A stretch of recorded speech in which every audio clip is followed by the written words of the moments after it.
안녕하세요. 리서치센터에서 정유화학 담당하고 있는 조현열입니다. 오늘은 2025년 정유화학 전망에 대해서 말씀드리도록 하겠습니다.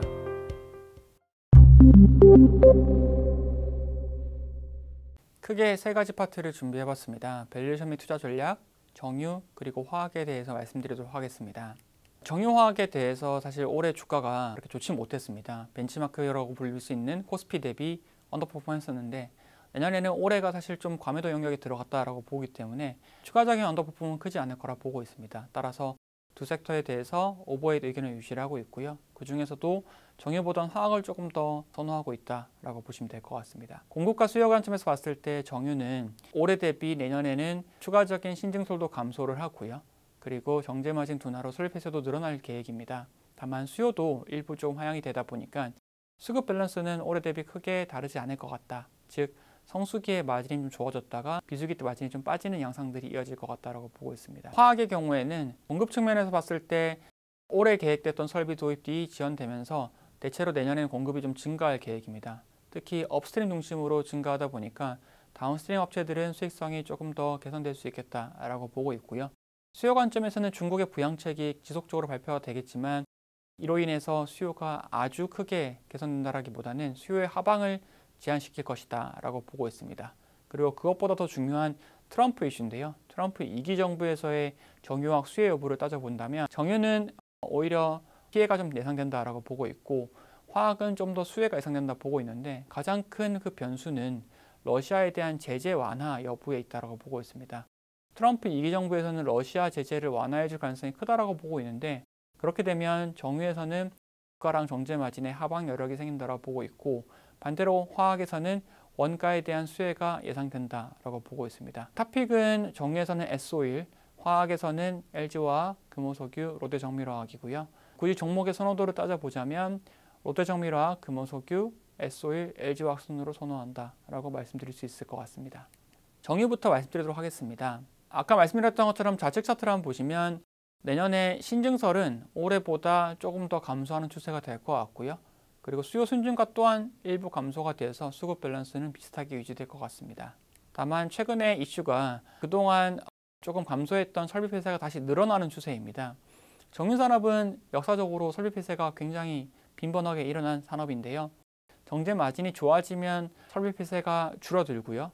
정제 마진이 조금 안 좋아지면 설비 폐쇄가 늘어납니다. 왜냐하면 업체들은 마진이 좋아졌을 때 설비 폐쇄를 한 1, 2년 미루고 1, 2년 동안 단기적으로 좀 더 가동하겠다라는 의지를 나타내기 때문입니다. 최근에 하반기에서는 정제 마진이 좀 조정받으면서 폐쇄 물량이 다시 좀 늘어나고 있고 특히 우측 차트를 보시는 것처럼 선진 국가에서 이 폐쇄의 목적이 저탄소 연료 전환이 많아지고 있습니다. 이것은 바이오 디젤로의 설비 전환인데 ESG가 강화되면서 업체들이 에너지 전환 관점에서 바이오 디젤 설비를 늘려가고 있다라고 보시면 될 것 같습니다. 아시아에서는 중국의 그 수출 쿼터 확대 여부가 굉장히 중요했는데 최근 2, 3년간은 수출 쿼터가 더 이상 늘어나기가 좀 어려운 상황입니다. 특히 2020년이 기점이 되었는데요. 중국이 탄소 중립 2060년을 발표를 하면서 2020년부터는 중국 내에서 수출을 지향한다기보다는 수출은 지향하진 않고 내수에 충족할 수 있을 만큼만 생산하길 독려하고 있습니다. 그러다 보니까 중소형 업체들의 자발적인 퇴진을 요구하고 있고 그 과정에서 수출 쿼터는 더 이상 늘려주지 않고 있습니다. 우측 차트를 보시는 것처럼 중국의 정유 제품의 수출량이 그러다 보니까 23년 이후로 지속적으로 감소세에 있다라고 보고 있습니다.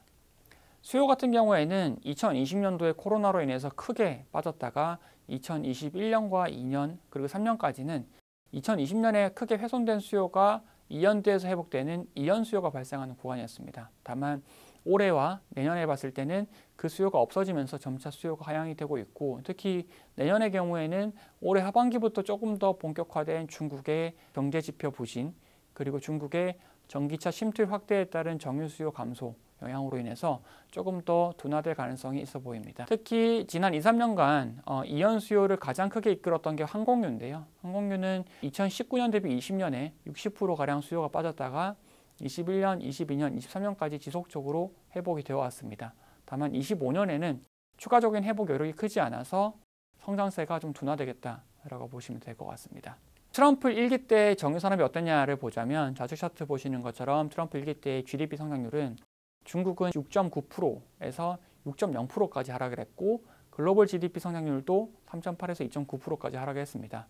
그러다 보니까 정유 수요가 사실 GDP 성장률과 크게 연관되어 있는데 우측 차트 보시는 것처럼 트럼프가 미국의 대중국 추가 관세를 부과하면서 정제 마진이 크게 하락한 것을 확인할 수 있습니다. 다만 그때 이후로 봤을 때는 코로나가 터지면서 정제 마진이 더 많이 빠졌다가 2021년부터 백신이 보급이 되고 특히 유럽과 러시아의 지정학 리스크가 부각이 됐던 21년 하반기부터 마진이 크게 상승을 했었는데요. 지금도 그 상승 사이클의 궤적 안에 있다고 볼 수 있습니다. 우측 차트 보시는 것처럼 그 과정에서 유럽이 러시아에 대한 제재를 시행하면서 러시아의 정유 제품 수출이 감소했었는데 만약에 트럼프 2기에 러시아 제재를 완화하게 된다면 틀어막혔던 공급이 다시 늘어나면서 정유주에서는 수급 밸런스가 완화되면서 정제 마진과 유가에 하방 여력이 생기겠다라고 보고 있습니다. 화학의 경우에는 공급 측면에서 봤을 때는 24, 25, 26년의 합산 물량들이 조금 더 늘어나는 추세입니다. 특히 24년의 공급 계획들은 대부분 다 감소를 했고요. 25년이 대부분 다 증가를 하는데 이것은 24년 물량이 일부 이연이 되었고 25년에 없던 물량들이 조금 발생한 게 있다고 보고 있습니다. 화학업의 수급 밸런스를 확인하기 위해서는 가장 직관적으로 확인할 수 있는 게 가동률인데요. 내년에 가동률이 플러스가 나줘야 수급 밸런스가 개선된다라고 볼 수 있는데 플러스가 나는 제품들이 현 시점에서는 ABS랑 HDP, LLDP 정도가 있을 것 같습니다. 따라서 기존 계획보다는 수급 밸런스가 개선되는 제품의 범위가 조금 더 좁혀졌고요.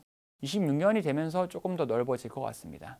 그나마 화학 쪽에서는 기대할 수 있는 게 올해부터 폐쇄가 본격화되는 것인데요. 특히 폐쇄는 설비가 노후화될수록 폐쇄 가능성이 높아집니다. 이 차트를 한번 보시면 화학 에틸렌 설비들이 지역별로 생산 능력이 얼마 수준이고 그 생산 능력의 가동 연수가 어떻게 되냐라는 건데 30년 이상 되는 설비들이 유럽에서는 75%가 넘어가고요. 북미에서는 50% 가까이 됩니다. 그래서 이 설비들은 실제로 폐쇄 위험이 조금 높다라고 보고 있고 지금 올해 발표된 폐쇄 물량들만 해도 총 5개가 나왔습니다.